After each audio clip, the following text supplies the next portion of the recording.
In both America and Australia, combined private and public co-investment appears to be the right road to go down. Here, electric vehicles are seen as a good way to reduce emissions, and the Australian government has pledged $250 million towards a future fuels fund. It's hoped the private sector will drive total investment to over $500 million, but some think the government could go further.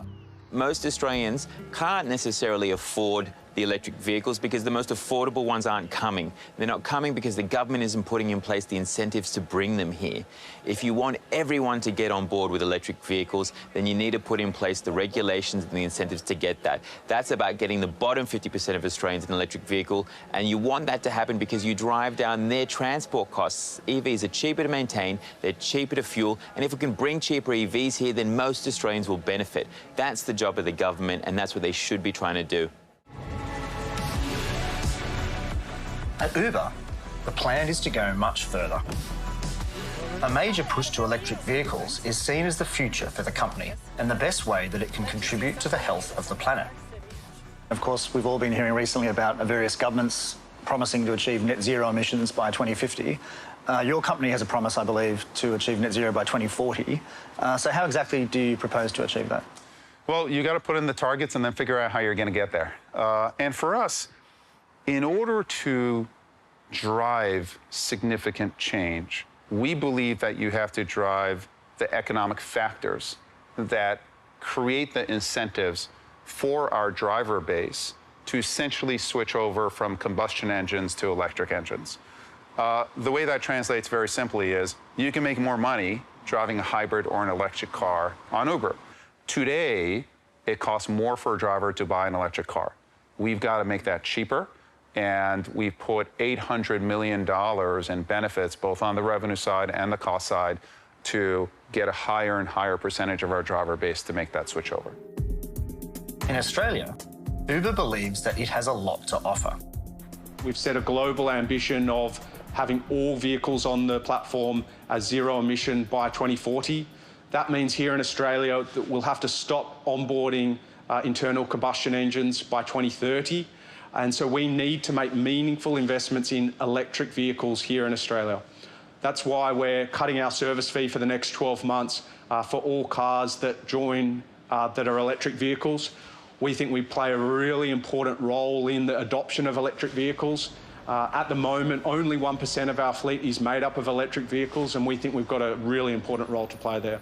The exciting thing is that we surveyed Uber drivers and said, do you want to upgrade to an electric vehicle over the next 5 years?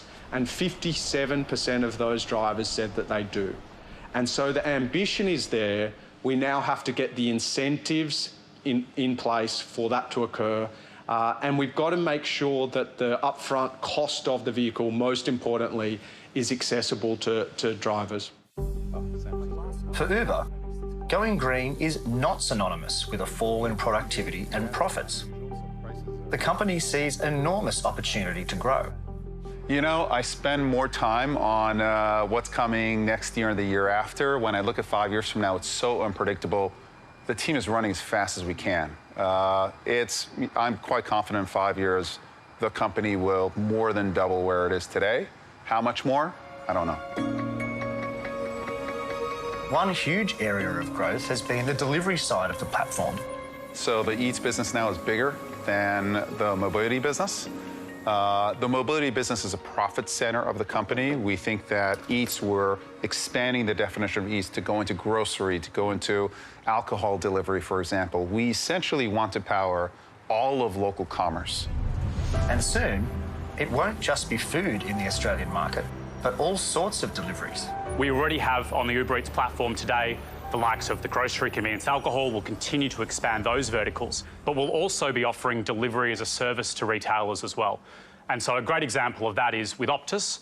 We have a partnership there where you can buy your mobile phone through Optus on their website, but then have an Uber delivery person deliver it in less than an hour. And so it's those types of partnerships both on our app, but also through retailers' own channels that we see really coming into focus and really sort of turbocharging this same hour commerce here in Australia. For delivery partners like Oriol Bruges, getting on his bike is a great way to keep fit as well as earning a second income. I enjoy Uber Eats a lot. For me, it's become more of a fun thing to do rather than a job. I just use it as a workout. I would always explain that it's part of my workout now. I cycle a little bit around the city.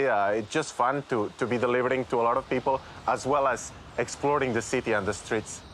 I actually have started a new job recently, but I'm still doing Uber Eats on the weekends and any spare time I've got. The reason why is just it's really fun, and I get to decide how many hours I work. I can do a shorter shifts, and with that, I get also a little bit of income, so that's always great. And for Oriel, he feels like he's doing his bit for the environment too. The improvement of the environment is really important matter for me. One of the reasons is why I deliver with a push bike myself. Zero gas emissions and contributing to a healthier environment, a healthier city is an important part of my job for sure.